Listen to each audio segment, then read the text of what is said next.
हरे कृष्णा। जय श्रीमन नारायण। जय श्री कृष्ण।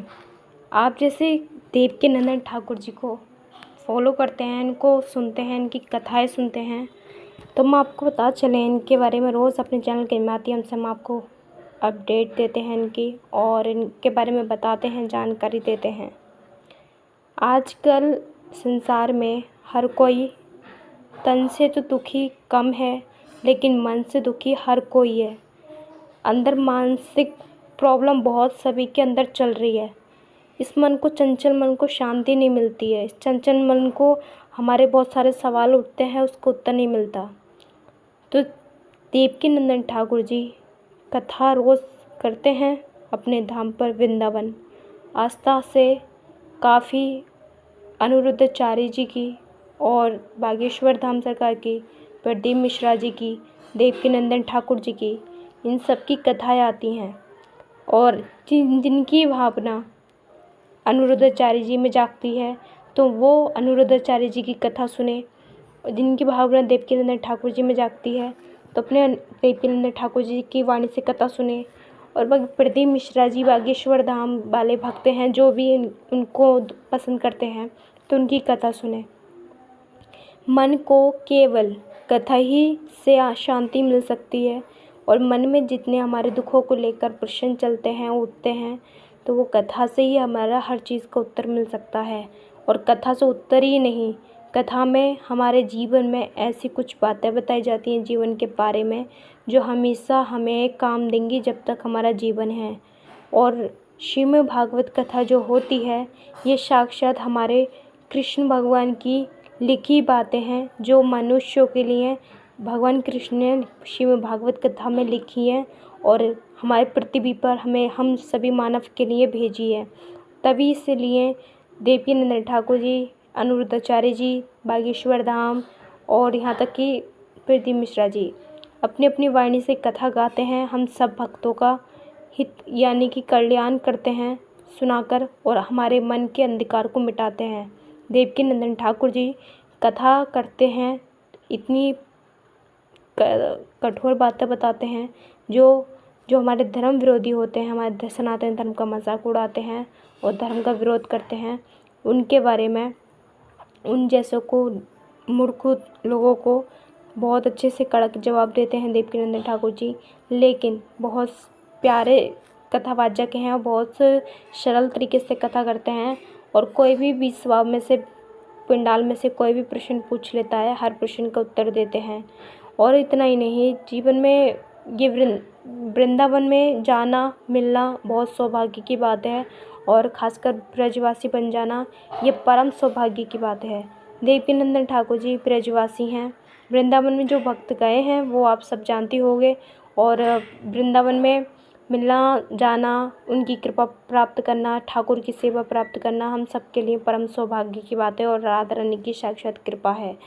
आप देवकीनंदन ठाकुर जी से मिले होंगे। इनका प्यारा वृंदावन में प्यारा सुंदर आलीशान मंदिर है, जिसमें हमारे प्यारे राधा कृष्ण जी विराज रहे हैं। उनका दर्शन, नित्य दर्शन करने जाते हैं भक्त, करोड़ों भक्त। और जब गुरुदेव कथाई करते हैं तो करोड़ों लाखों भक्त वहाँ पे मौजूद होते हैं। और देवकीनंदन ठाकुर जी वृंदावन में रहकर बहुत सारे महान कार्य करते हैं, और अन्य विदेशों में भी कथा कर चुके हैं। इनकी अन्य विदेशों में भी कथा सुनना बहुत पसंद करते हैं। इनकी वाणी और ब्रज भाषा में, शुद्ध ब्रज भाषा में कथा गाते हैं तो और भी ज़्यादा आनंद आता है। और कहते हैं आजकल, कोई मन दुखी, कोई तन दुखी, कोई तन धन विन रहे उदास, थोड़े थोड़े सब दुखी, सुखी केवल राम के दास। तो वैसी कथा में हमें बहुत सारी, बच्चों को भी लेके जाया करो। बहुत सारी बातें ऐसी बताई जाती हैं जो हमारे स्कूलों में भी नहीं बता पाते।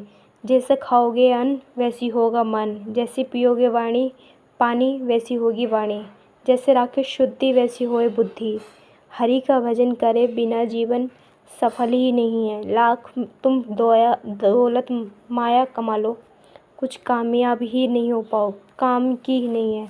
जब तक धन को धर्म से न जोड़ दे, वो मानवी की कमाई बेकार है।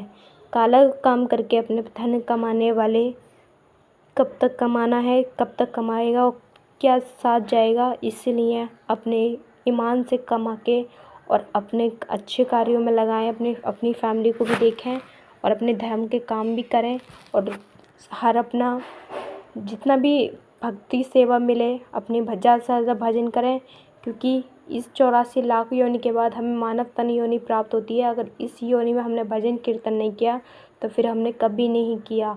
और ये हम भजन भक्ति मिलना, भागवत कथा सुनना और यहाँ तक कि हमें कान्हा जी की भक्ति सेवा प्राप्त हो जाना, ये हमारी राधा रानी की कृपा है। अगर आप पे भी राधा रानी की कृपा हुई है कमेंट बॉक्स में बताएं, और देवकीनंदन ठाकुर जी की कथा आप सुनते हैं कमेंट बॉक्स में बताएं, और प्यारे प्यारे कमेंट करते हैं गुरुदेव के लिए, और हमारे चैनल से जुड़े रहें तो ताकि हम आपको कथा के इनके बारे में रोज़ अपडेट दे सकें। हालांकि ओरिजिनल वीडियो नहीं है, लेकिन फ़ोटो के माध्यम से हम आपको दर्शन कराएंगे और इनके बारे में जो भी जानकारी देने की कोशिश करेंगे ज़्यादा से ज़्यादा।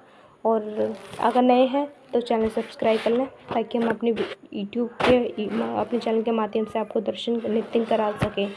तो कमेंट बॉक्स में हरे कृष्णा जय श्री कृष्ण लिखना ना भूलें, और हमारे चैनल से जुड़े रहिए ताकि हम अपने धर्म से जुड़ी बहुत सारी बातें बताते रहते हैं और हमारे जीवन भर काम देंगी ऐसी कुछ बातें हैं। देवकीनंदन ठाकुर जी की कथा सुनोगे, बहुत ही अद्भुत कथा करते हैं, बहुत मीठी वाणी है, भजन भी बहुत सुंदर सुंदर गाते हैं। और हम सभी भक्तों को बहुत अच्छा लगता है जब भी कहीं कीर्तन या भागवत कथा होती है, भजन संध्या होती है। और वृंदावन में तो भजन ही भजन, रोम रोम में प्रेम बसा हुआ है, क्योंकि वो प्रेम नगरी है हमारी राधा रानी सरकार की। जो एक बार चले जाए वृंदावन में कभी वापस आने की मन नहीं करता, उसका हृदय, उसका आत्मा एक वहीं पे रह जाती है, मगन हो जाती है और तरसती है वृंदावन में ही रहने के लिए। तो अगर आप भी वृंदावन में गए हैं तो ये आपने महसूस किया होगा, और नहीं गए हैं तो राधा रानी से प्रार्थना है आप सब ज़रूर